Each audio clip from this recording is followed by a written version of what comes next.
The air in the restaurant's private dining room was worth more than the building itself. It was thick with the scent of aged leather, expensive cologne, and a deal so massive it felt like a living entity. At the table sat two men, one a billionaire sheikh, whose name was a key to unlocking global markets, the other a dealer of rare antiquities with a smile as smooth as polished jade. Between them lay a velvet-lined case holding a scepter rumored to be worth $200 million. But they were not alone. A waitress refilling their water was the only one who understood the truth, and she was about to detonate a bomb of a single word that would save one man and destroy the other. The Gilded Lyre wasn't just a restaurant. It was a theatre where the world's most powerful players performed their elaborate ballets of commerce and influence. Tonight, the stage was the exclusive Medici Suite, a room soundproofed against the mortal world with a view of the city that made the sprawling metropolis look like a carpet of scattered diamonds. And Lena Petrova was just part of the scenery, a ghost in a crisp black uniform, trained to be invisible to anticipate a need for water before thirst was felt to clear a plate with the silence of a passing thought. For 3 years this had been my life. A life of folded napkins and polished silver, a steep fall from the world of dusty manuscripts and academic accolades I once called home. I was once Dr. Petrova, a rising star in the field of Near Eastern antiquities, a specialist in dead languages and lost dynasties. Now I was just Lena the waitress, who was surprisingly good at remembering who took their coffee black. The Gilded Lyre paid the bills, and more importantly, it was anonymous. No one here knew about the professor who stole my life's work, published it under his own name, and blacklisted me from every reputable institution. Here my past was as dead as the ancient kings I once studied. Tonight's performance in the Medici Suite was a masterclass in power. The guest of honor was Sheikh Tariq Al-Jamil, a man whose modern business empire was built on old family money that stretched back centuries. He was in his 50s, with a stillness that was more intimidating than any overt display of strength. His eyes, dark and intelligent, missed nothing.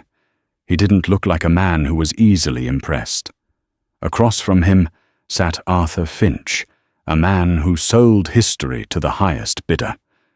Finch was everything the sheikh was not: flamboyant, effusive, his charisma, a tangible force in the room. He was dressed in a bespoke suit that probably cost more than my car, and his every gesture was calculated to charm and disarm. It is without exaggeration the find of the century. Finch was saying, his voice a low, reverent hum. He gestured to a heavy, ornate case resting on a stand between them. The scepter of Adad Nirari III, lost for millennia. The last true link to his reign, a symbol of a power that shaped the very cradle of civilization. Sheikh Tariq said nothing. He simply watched Finch, his fingers steepled before him, his expression unreadable. My job was to pour the sparkling water, a 100-a-bottle brand that tasted to me exactly like tap water. As I leaned in, my senses were on high alert. This was not a normal dinner. The tension was a low-frequency hum beneath Finch's smooth sales pitch. The sheikh's 2 bodyguards stood like statues by the door, their eyes scanning the room, even me, with cold professionalism. The provenance is impeccable, of course. Finch continued pulling a leather-bound folio from his briefcase. We've traced it through a private collection in Geneva, belonging to a family who had no idea what they possessed. They thought it was a 19th-century ceremonial piece. He chuckled a sound like shaking dice. Imagine. I moved to the other side of the table to refill Finch's glass. My proximity was a professional necessity, but my mind was whirring. Adad Nirari threat, an Assyrian king. My mind, a library of forgotten facts, instantly pulled up the file. I could almost feel the phantom weight of the textbooks, the smell of old paper and ink. My doctoral thesis had touched upon the very artifacts of his era. May I, the Sheikh finally spoke. His voice was a deep baritone, calm and measured. "Of course, Tariq.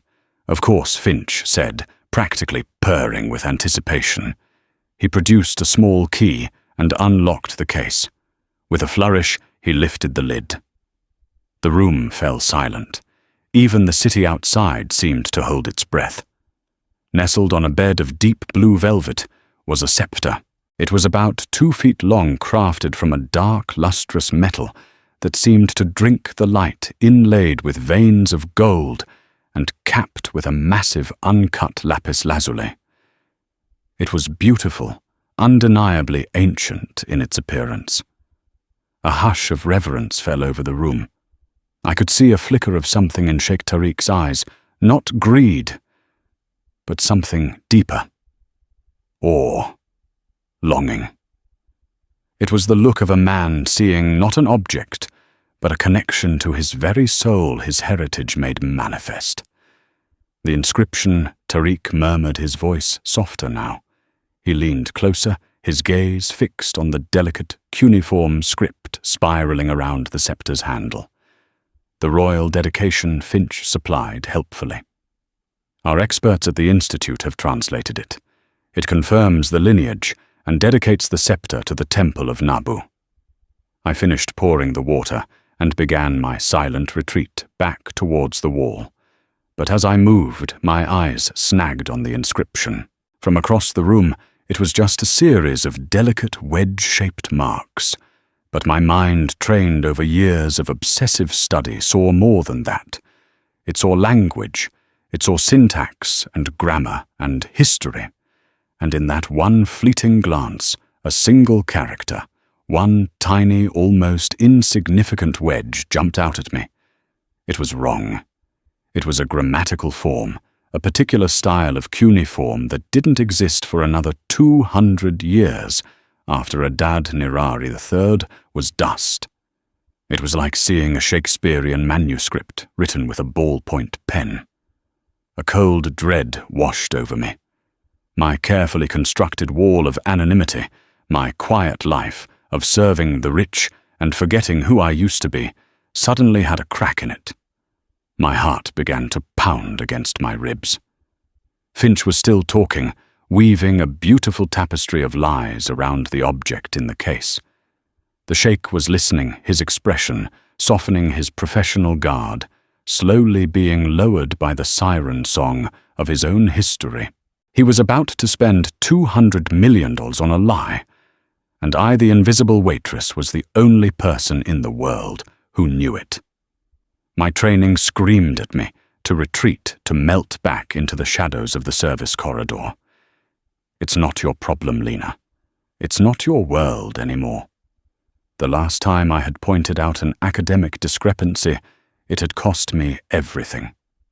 My mentor, Dr. Alistair Sallow, a man I'd revered, had smiled, patted my shoulder, and then systematically erased me from the academic world, all to claim my discovery as his own. The memory was a scar, and Finch's oily charm was pressing right on it. But my intellect, the part of me that had stubbornly refused to die, wouldn't let it go. It was a puzzle, and my brain was already solving it without my permission. The incorrect cuneiform character was just the beginning. As I stood by the service station, feigning to polish a wine glass, my eyes kept darting back to the scepter. I mentally enlarged the image, rotating it, analyzing it. Finch was pointing to the lapis lazuli stone, and this Tariq is the star of Asher. The legends say it was a gift from the heavens, that it fell to earth on a chariot of fire. The stone itself is priceless, of course, but its history, that is invaluable. Sheikh Tariq was captivated. He reached out a hand not to touch the scepter, but as if to feel the warmth of its history, the echo of his ancestors. My family traces its lineage back to that region, he said, his voice thick with a rare emotion. For generations, stories of these treasures were just that stories told to children. To see this, it is like finding the heart of my own history. That was the hook. Finch had done his research. He wasn't just selling an object. He was selling a man his own identity, a tangible piece of a legacy he had spent his life honoring through his modern empire. The $200 million wasn't an expense. It was a pilgrimage. My focus returned to the script. The anachronistic character was the most glaring error, but now other, more subtle flaws began to surface in my mind's eye. The spacing between the characters was too uniform, too perfect. Ancient scribes carving by hand into metal had inconsistencies. Their work was beautifully imperfect. This looked like it had been etched with modern precision, a machine-like regularity that screamed forgery. Then there was the language itself. Finch had mentioned a dedication to the Temple of Nabu, while Adad-Nirari III did pay tribute to the god Nabu. The specific phrasing Finch's experts had likely provided would be crucial. The dialect of Akkadian used in Royal Assyrian inscriptions had a unique cadence, specific honorifics that were non-negotiable. I would bet my life that a forger, even a good one, would slip up. They always did. They'd use a more common Babylonian variant, or a later Neo-Assyrian phrasing mistakes that only a handful of specialists in the world would ever catch. Specialists like me. I felt a wave of nausea. This wasn't just a simple scam. It was an act of profound cultural vandalism. It was a beautiful, intricate lie designed to prey on a man's deepest sense of self. And Finch was the perfect predator, his words wrapping around the Sheikh's reverence like a python. "We can have my people finalize the transfer in the morning," the Sheikh said, his voice firming as he shifted from historical awe to decisive business. "I'll have the scepter moved to my private vault by midday tomorrow." An excellent decision. Finch beamed, his eyes glittering with triumph. "You are not just buying an artifact, Tariq. You are reclaiming a birthright." My blood ran cold. The deal was done. In a matter of hours, a fortune would be transferred, and this expertly crafted fake would be sealed away in a vault, its fraudulent status forever cemented as truth. Finch would vanish, and the Sheikh would be left with a hollow piece of metal and a stolen story. I looked at Sheikh Tariq. I saw the quiet dignity in his posture, the genuine heartfelt connection he felt to the object. He wasn't just another arrogant billionaire flaunting his wealth. He was a custodian of his family's history, and he believed he had found its most precious jewel. To let him be deceived felt like a betrayal, not just of him, but of the very history I had dedicated my life to. My hand, the one holding the polishing cloth, was trembling. My career was gone. My reputation was in tatters. I had nothing to lose but a dead-end job. But I also had nothing to gain but the wrath of two very powerful men. If I was wrong, I would be utterly humiliated, likely fired, and possibly sued. If I was right, I would be making a powerful enemy in Arthur Finch and unmasking a deception in front of a man who did not suffer fools gladly. The bodyguards by the door seemed to grow taller. The sound of my own breathing was suddenly loud in my ears. Sheikh Tariq nodded to Finch, a gesture of finality. They were about to shake hands. It was now or never. The ghost in the black uniform had to decide if she was going to speak. The moment stretched thin and fragile as spun glass. The two men stood, Finch extending his hand, his face a mask of triumphant cordiality. Sheikh Tariq was about to accept it. The currents of history, both real and fabricated, were converging on this single handshake. My mind was a battlefield. The cautious, wounded part of me, the part that remembered the sneer on Professor Sallow's face as he dismissed my concerns before stealing my work, screamed at me to stay silent. You are a waitress. You serve wine. You do not get involved in the affairs of titans. That voice was compelling, born of humiliation and fear. It reminded me of the months of unemployment, the crushing weight of student debt, the bitter taste of betrayal that had soured my passion. But another voice, older and more stubborn, pushed back. It was the voice of the young girl who had first fallen in love with the past, who spent hours in libraries, tracing the lines of dead languages, believing that truth was the most sacred thing of all. That voice whispered that silence was a form of complicity. To stand by and watch this happen was to be a partner in the lie. It would be the final ultimate surrender, an admission that Professor Sallow had truly broken me. I looked at the scepter again. It was a masterful fake, I had to admit. The forger was brilliant, an artist of deception. But art has a signature, and so does fraud. The signature here was hubris, the belief that no one would ever look closely enough, that the story was so good the object wouldn't matter. My eyes met Sheikh Tariq's for a fraction of a second. He wasn't looking at me, not really. His gaze was distant already in the future, imagining the scepter in a place of honor. But in that fleeting glance, I saw the sincerity that Finch was exploiting. This wasn't a transaction for him. It was a homecoming. The fear in my chest was a cold, physical knot. But beneath it, a different feeling was beginning to smolder anger. A pure, clean anger at the desecration of history, at the arrogance of men like Finch and Sallow, who believed their greed was more important than truth. My feet felt rooted to the floor. My heart hammered a frantic rhythm against my ribs. Say something. Just one word. But what could I say? Excuse me, sir, but I believe your multi-million-dollar artifact is a fake. They would laugh me out of the room. I needed to do something that would cut through the noise, something that would force them to listen. I thought about the inscription, the dedication to the Temple of Nabu. That was the key. Finch had a translation from his experts. But the true language, the precise dialect of Assyrian cuneiform, was a living thing in my mind. The Sheikh's hand was now just inches from Finch's. My body moved before my mind could stop it. Taking a sharp, silent breath, I walked forward, my tray held in one hand. I moved with the practiced ease of a server, my path taking me right between the two men. It was a brazen, unthinkable breach of protocol. As I passed the table, my hand, the one holding the tray, jerked, as if I had stumbled. A crystal glass of water full to the brim tipped and fell. It didn't shatter.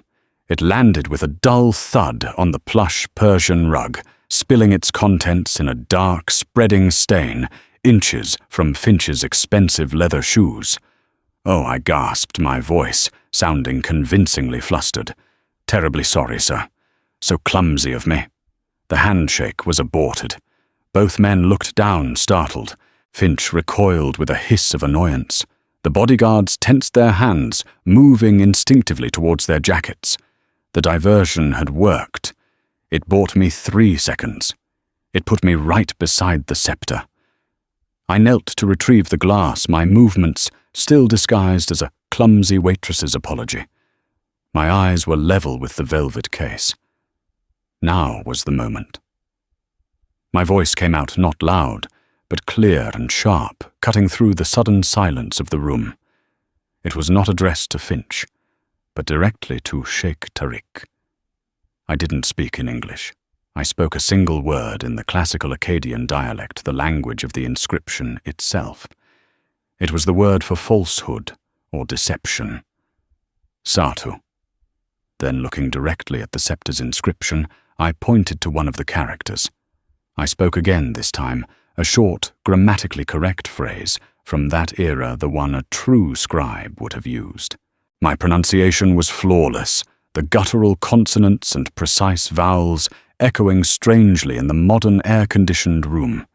It was a sound that had not been spoken aloud by many for over 2,000 years. The effect was instantaneous and absolute. The world stopped. Finch froze his face, a kaleidoscope of confusion, then dawning horror. The sheikh, who had been looking down at the spilled water, snapped his head up. His eyes locked onto mine. The mask of the calm businessman fell away, replaced by an expression of pure, unadulterated shock. He hadn't just heard a foreign language. He had heard the language of his ancestors, spoken perfectly by the woman who had just served him his water. I rose slowly, the empty glass in my trembling hand. The silence was deafening. The bluff had been called. The invisible woman had just spoken, and the entire room was waiting to see what she would say next. The silence in the Medici suite was no longer one of reverence, but of sharp, crystalline tension. Sheikh Tariq's eyes, which had been filled with historical awe moments before, were now narrowed, boring into me, with an intensity that was far more intimidating. He was no longer looking at a waitress. He was looking at an anomaly, a variable he could not account for. Arthur Finch was the first to recover. He forced a short, barking laugh that held no humour. Well, it seems the staff here are quite the performers. My apologies, Tariq, for the interruption. He waved a dismissive hand at me. Young lady, that's quite enough. You've made a mess. Go and get someone to clean it up. He was trying to wrestle back control, to paint me as an eccentric, perhaps unstable employee. I didn't move. My gaze remained locked with the sheikh's. I had thrown the first stone, and now I had to stand my ground. She spoke in old Akkadian. Tariq said, his voice a low rumble. He wasn't asking, he was stating a fact. His expression was a mixture of disbelief and intense curiosity. He ignored Finch completely. Who are you? He asked the question directed at me like a physical force. Before I could answer, Finch stepped forward, his face flushing with anger. This is absurd. She's a waitress. Probably heard a word from a documentary. Tariq, please, let's not allow this circus act to derail our business. The word she used, Tariq, continued his focus, still entirely on me, Sartu. It means lie, deception, a forgery. He took a step closer to the table, his eyes flicking from my face to the inscription on the scepter.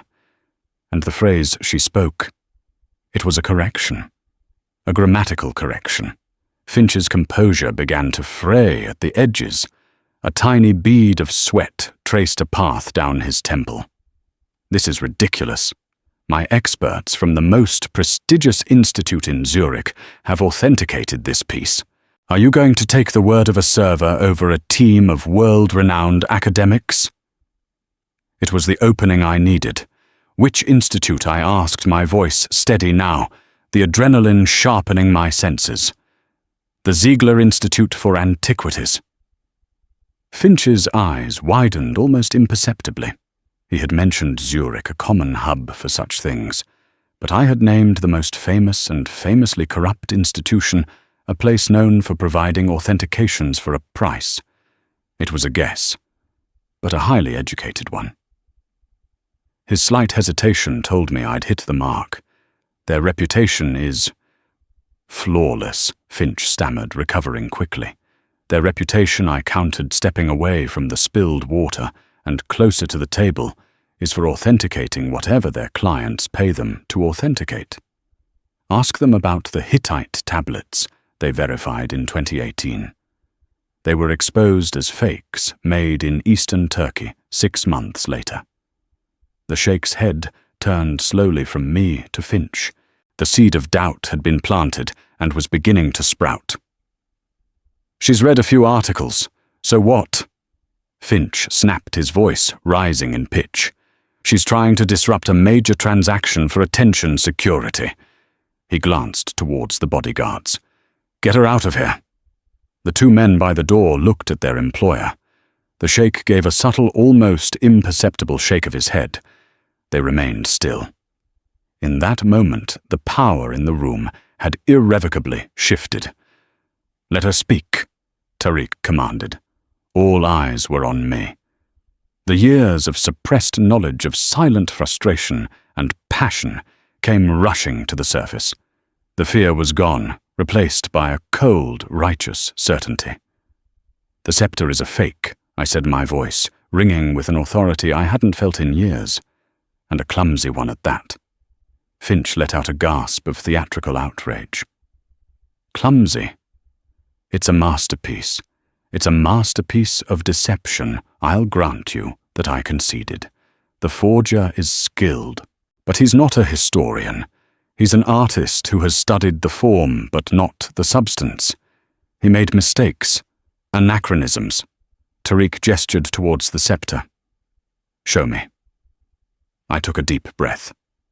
This was my thesis defense all over again, but this time the stakes were infinitely higher. First, the inscription itself. I pointed, careful not to touch the object. The character for the royal determinative, the wedge that precedes the king's name, is in the Neo-Assyrian style. That style wasn't standardized for another 200 years after Adad-Nirari III. It's the equivalent of finding the signature of Julius Caesar written in modern cursive. I could see the sheikh's eyes following my finger, his brow furrowed in concentration. He was a man who dealt in details, and he was listening. Second, I continued gaining confidence the spacing. Look at the uniformity between the symbols. It's too perfect. This was likely planned on a computer and etched with a precision tool, probably a laser. An ancient scribe hammering onto metal would have left minute imperfections, variations in depth and spacing. This has none. It's lifeless. "These are wild accusations," Finch blustered. "Am I wrong?" I challenged, looking him straight in the eye. "Provide the high-resolution microscopic analysis. Not the glossy photos in your folio, but the raw data. I guarantee it will show microscopic scoring and melting patterns consistent with modern tools, not the compression marks of ancient ones."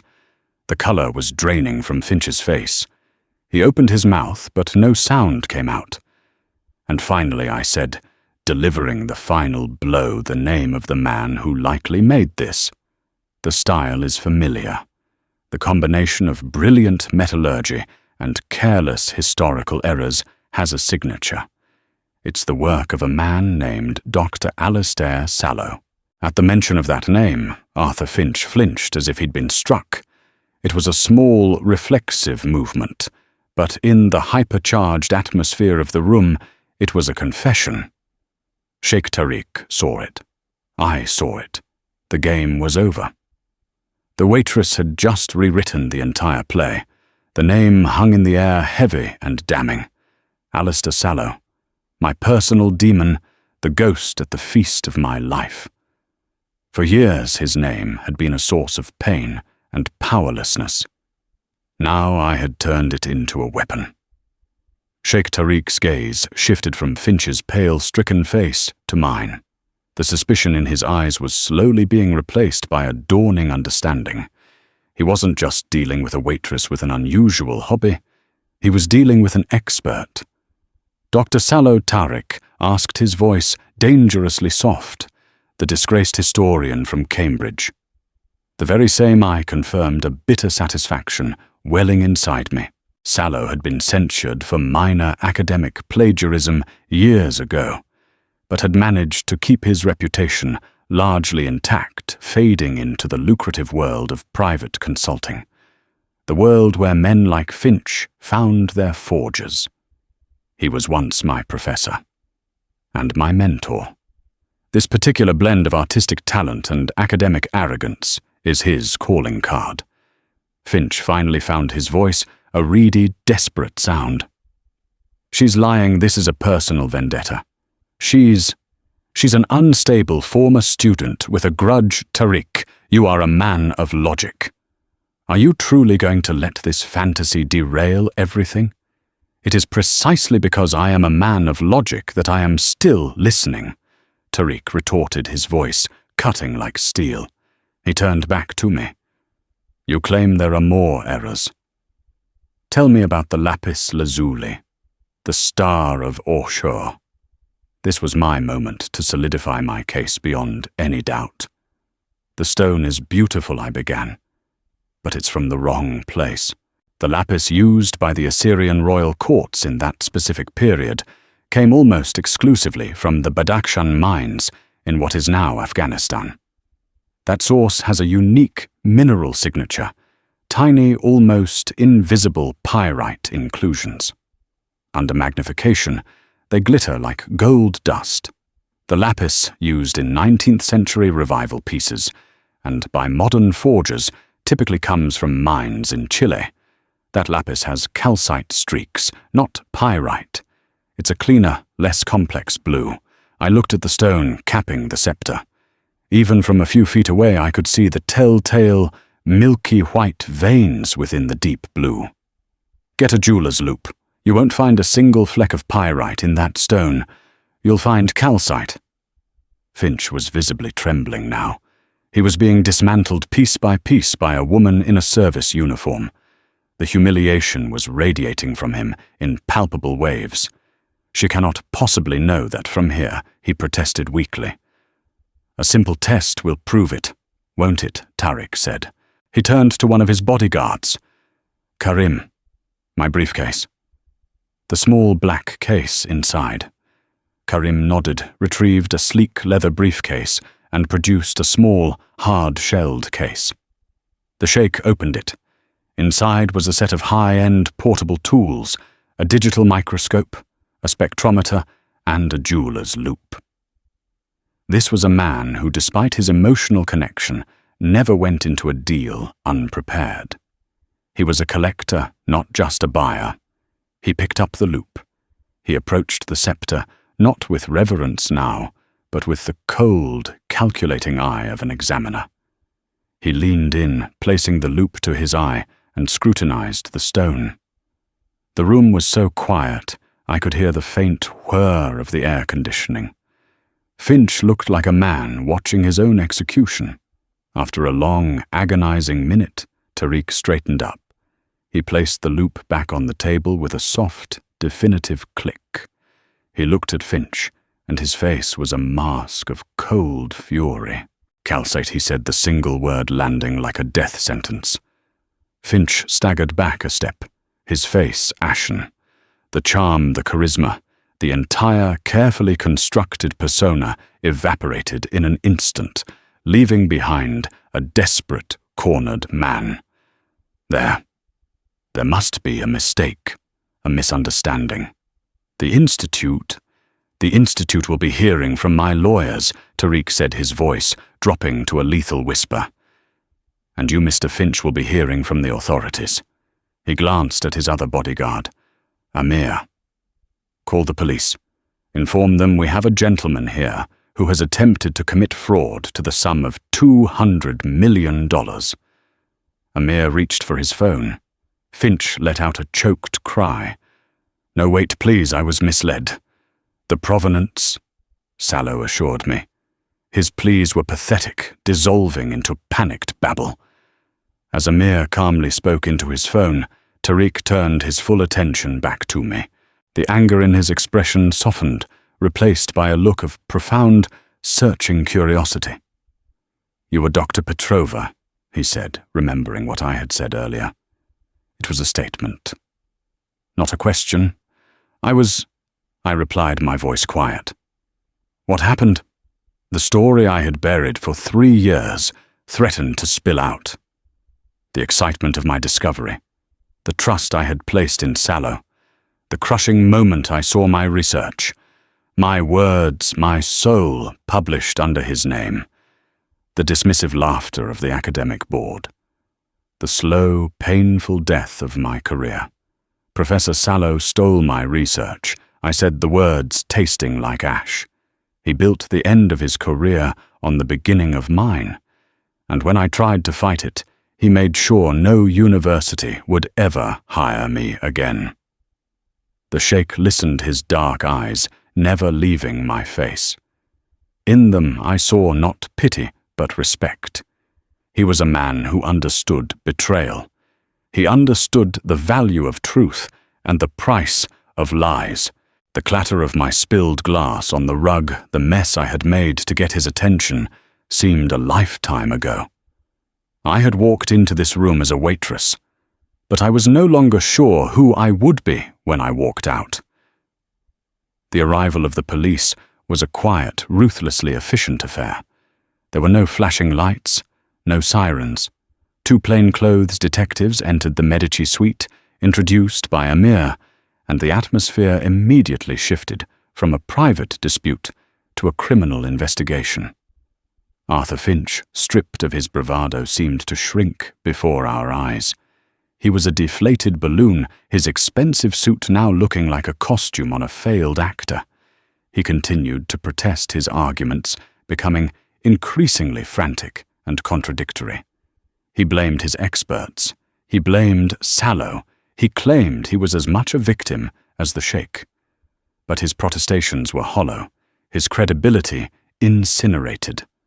One of the detectives, a sharp-eyed woman named Detective Harding, listened patiently. While her partner took Finch's preliminary statement, she came over to me. "Ma'am, we're going to need a statement from you as well." She said, her tone professional, but not unkind. "You're the one who identified the forgery." "Yes," I said. "And your credentials?" Before I could answer, Sheikh Tariq spoke.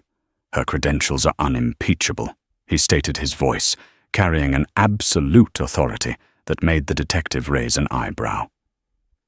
"She is Dr. Lena Petrova, one of an exceedingly small number of experts in this field.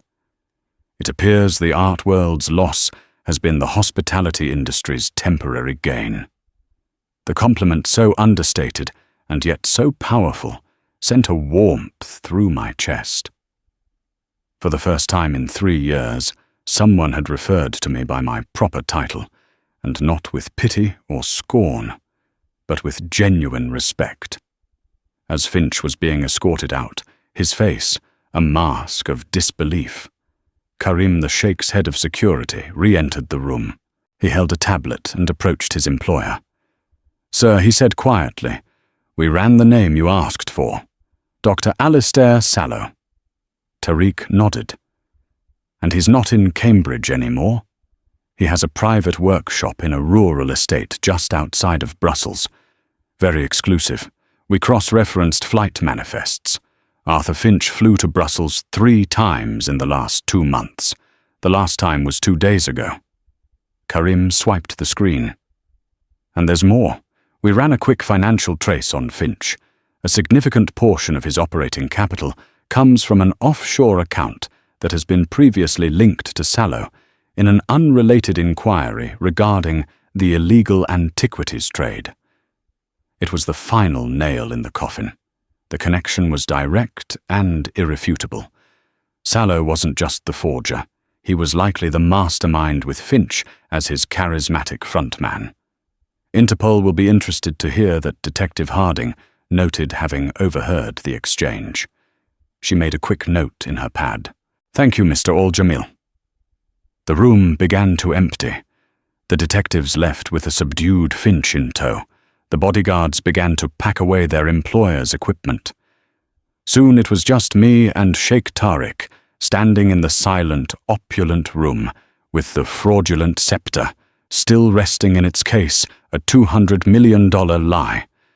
Tariq walked over to the case and closed the lid with a soft, final click. The sound echoed the closing of a chapter. "Dr. Petrova," he said, turning to face me, "I owe you a debt of gratitude that money cannot possibly repay." "You owe me nothing, sir," I said honestly. I couldn't stand by and watch him do that. It was an insult to you, and an insult to the history he was twisting for profit. Nevertheless, he insisted. He preyed on my family's history, my heritage. You did not just save me from financial loss. You protected something far more valuable. You honored that history with your truth. He paused, studying me with a thoughtful expression. "This is no place for you," he said, gesturing vaguely at the restaurant around us. "A mind like yours should not be polishing silver." I gave a small, wry smile. "It pays the bills, sir." "I can do better than that," he said. "For years I have been acquiring pieces of my country's history, buying them back from private collections and museums around the world. But I am a businessman, not a scholar. I have been guided by experts, and today I have learned that not all experts can be trusted." He walked closer, his expression earnest. "I am establishing a foundation. Its sole purpose will be the recovery, authentication, and preservation of these artifacts. I want to build a world-class team, funded with whatever it takes to do the job properly. A team built not on reputation, but on integrity and genuine brilliance." My heart began to beat faster. I knew where this was going, but it seemed too fantastic to be real. "I need someone to lead it," he said, his eyes holding mine. "Someone with an unwavering commitment to the truth. Someone who can spot a lie from across a room. Someone like you." I was speechless. The offer was staggering. It wasn't just a job. It was a resurrection. It was the chance to do the work I loved on a scale I had never dreamed of, with the resources to do it right. It was a chance to reclaim my name and my life's work. "I don't know what to say," I stammered. "Say you'll consider it," he said with a small smile. "I am returning to my home country in 2 days. Come with me. See the collection I have already amassed. See the work that needs to be done. Then give me your answer." Tears pricked at the corners of my eyes, tears of shock and overwhelming gratitude. 3 hours ago, my biggest concern had been whether a customer would complain about his steak being overcooked. Now I was being offered the keys to a kingdom I thought I had lost forever.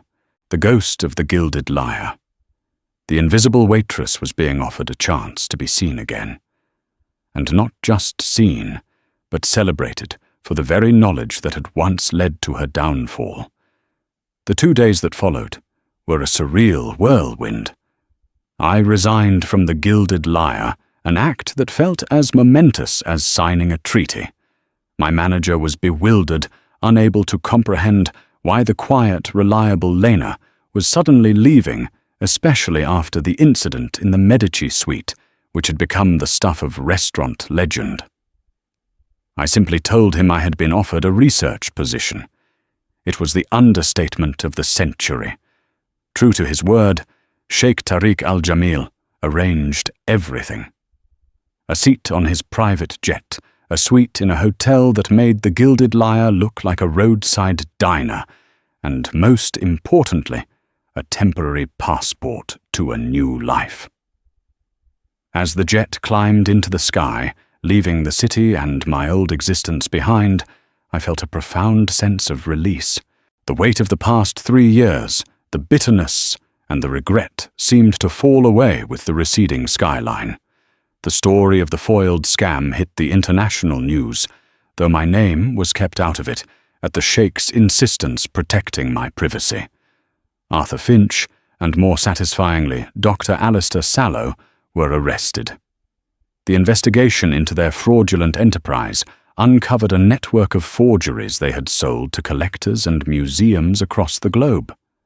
My one act of defiance in that dining room had triggered an earthquake in the world of antiquities, and the aftershocks were toppling corrupt careers and revealing uncomfortable truths. Professor Sallow's academic crimes against me became a footnote in a much larger story of his criminal genius. But for me, it was the final public vindication. When we arrived in his home country, Sheikh Tariq was no longer just a businessman. He was a national figure, a modernizer with a deep reverence for the past.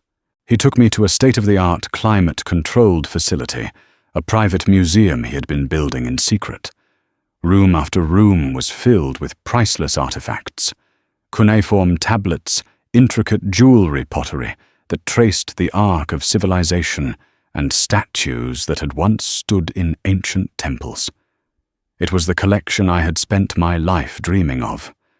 Much of this has been authenticated by the best teams in the world, he said, as we stood before a display of Assyrian reliefs. But after my experience with Mr. Finch, I now question everything. I need to know for certain that what I am preserving is truth, not fiction. That was the mission he offered me. Not just to be a director, but to be the chief authenticator, the ultimate arbiter of truth for his collection and for all future acquisitions. He gave me an unlimited budget, the power to hire my own team, and complete academic freedom. He didn't want a subordinate. He wanted a partner in his quest for preservation. I accepted without a moment's hesitation. In the months that followed, I built the Al Jamil Foundation for Heritage Preservation from the ground up. I sought out the brightest, most passionate, and often most overlooked scholars in the world, people like me who had been pushed to the margins by the politics and egos of traditional academia. We became a team of intellectual detectives using cutting-edge science and deep historical knowledge to peel back the layers of time on each artifact. We found 2 more forgeries in the Sheikh's existing collection, subtle, brilliant fakes that had fooled everyone. But they didn't fool us. My team and I worked with a relentless passion, driven by a shared love for the truth. My life was transformed. I traded my Waitress uniform for lab coats and expedition gear. My days were spent deciphering ancient texts, analyzing pottery shards under electron microscopes, and traveling the world to track down lost pieces of history. I was no longer Lena Petrova, the woman whose past had been stolen. I was Dr. Petrova, the curator of truth, a woman who was building a future by safeguarding the past. Sometimes, in the quiet of the labs late at night, surrounded by the silent witnesses of forgotten empires, I would think back to that night in the Medici suite. I would remember the fear, the trembling hand, the split-second decision to act. It was a single moment of courage, a refusal to remain invisible that had changed everything. I had spoken up not just for myself, but for the integrity of history itself. And in doing so, I found that the voice I thought I had lost was not only still there, but was stronger and clearer than ever before. I had not just reclaimed my career. I had found my purpose. And it all started with a single perfectly spoken word that exposed a lie and revealed a truth that had been waiting patiently in the shadows. A year can change everything. 12 months after I stepped onto Sheikh Tariq al-Jamil's private jet, the name Dr. Lena Petrova was once again spoken with respect in the hallowed halls of academia and the exclusive back rooms of the art world. The Al Jamil Foundation for Heritage Preservation was no longer a fledgling idea. It was a global force. We had successfully repatriated a dozen stolen artifacts, exposed a forgery ring operating out of Geneva, and funded 3 major archaeological digs that were already yielding incredible results. I was no longer just a scholar. I was a guardian of history, and the life I led as a waitress felt like a distant, half-forgotten dream. But one piece of the past remained unresolved. Arthur Finch had long since been sentenced his testimony against his partner, buying him a slightly reduced prison term. The true architect of the fraud, however, had spent the last year fighting his fate. Dr. Ho. Alistair Sallow, my former mentor and the man who had stolen my life, had pleaded not guilty, claiming he was a scapegoat, an academic framed by a desperate conman. His trial was the final ghost I had to face. I was the prosecution's star witness. The day I walked into the courtroom, the air was thick with a tense, scholarly silence. I saw Sallow sitting beside his lawyer. He looked older, smaller than I remembered the years of stress having withered the arrogant charisma he once possessed. But when his eyes met mine, I saw the same cold, dismissive glare. There was no remorse, only a venomous hatred for the student he had failed to crush. When I took the stand, the prosecutor walked me through the events of that night at the Gilded Lyre. I explained the linguistic anachronisms, the metallurgical inconsistencies, the flawed mineralogy of the lapis lazuli. I spoke with a calm, unwavering authority, presenting the complex data in a way the jury could easily understand. I wasn't the trembling waitress anymore. I was a world-renowned expert in my field, and the courtroom was my lecture hall. Then came the cross-examination. Sallow's lawyer, a slick man with a predatory smile, approached the stand. His strategy was clear from the first question. He wasn't going to attack the evidence. He was going to attack me. Dr. Petrova, he began, his tone dripping with false respect. Is it true that before your sudden rise to fame, you were employed as a waitress? Yes, that's correct, I replied evenly. And is it also true that your academic career ended rather abruptly? Some years ago, following a dispute with my client, Dr. Sallow, I would characterize the theft of my doctoral thesis as more than a dispute. I countered, my voice firm. The lawyer smirked. A serious accusation, one that was never proven. In fact, the university sided with Dr. Sallow, did it not? You were effectively dismissed from the academic community. You must have felt a great deal of resentment. I felt a great deal of injustice, I corrected him. So you're working your shift, a job you took after your chosen career fell apart, and you just happened to overhear a private conversation involving the very man you blame for your misfortunes.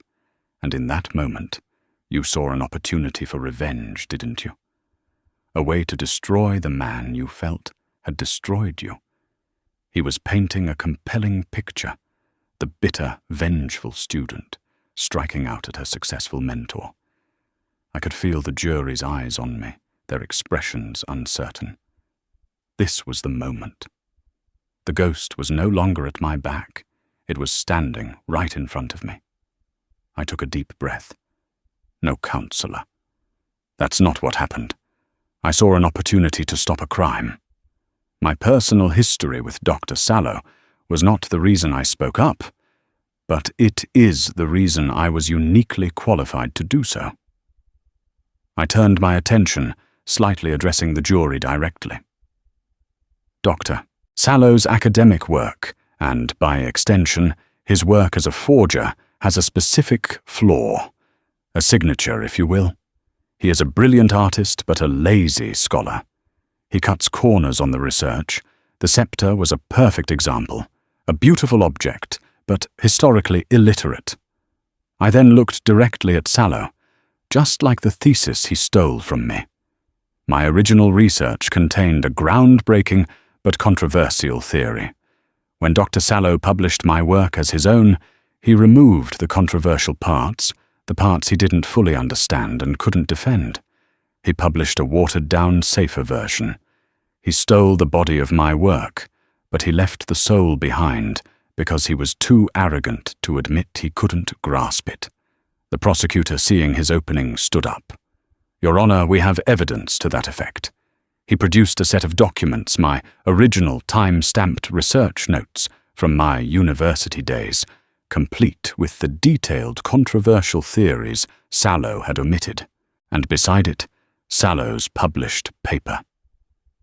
The plagiarism was undeniable, but more than that, the intellectual cowardice I had just described was laid bare for all to see. Sallow's lawyer was speechless. His client had been exposed not just as a forger, but as a thief and a fraud in his own field. The scepter was no longer an isolated incident.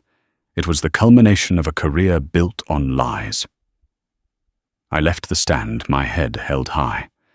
I didn't look at Sallow again. He was no longer a titan who had ruined my life. He was just a sad old man whose deceptions had finally caught up with him.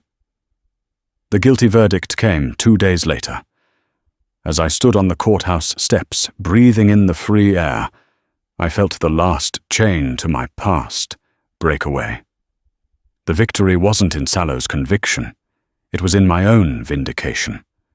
I had reclaimed not just my career, but my story. My phone buzzed. It was a message from Sheikh Tariq. It simply said, "The truth always prevails. Now about that dig site in Oman, I think we're about to find something remarkable." I smiled. The past was settled. The future was waiting to be discovered. And that's the incredible story of how one woman's hidden knowledge and a single moment of courage brought down a $200 million scam and changed her life forever. Lena Petrova's story is a powerful reminder that our true value is not defined by our current circumstances, but by the passion and knowledge we hold within. She went from being an invisible waitress to a world-renowned expert, all because she refused to stay silent in the face of a lie. It shows that integrity is a superpower, and sometimes the quietest voice in the room is the one that speaks the most profound truth. What did you think of Lena's brave decision? Let us know in the comments below. If this story inspired you, please give this video a thumbs up, share it with your friends, and don't forget to subscribe to our channel for more amazing real-life dramas. Hit that notification bell so you never miss an update. Thank you for watching.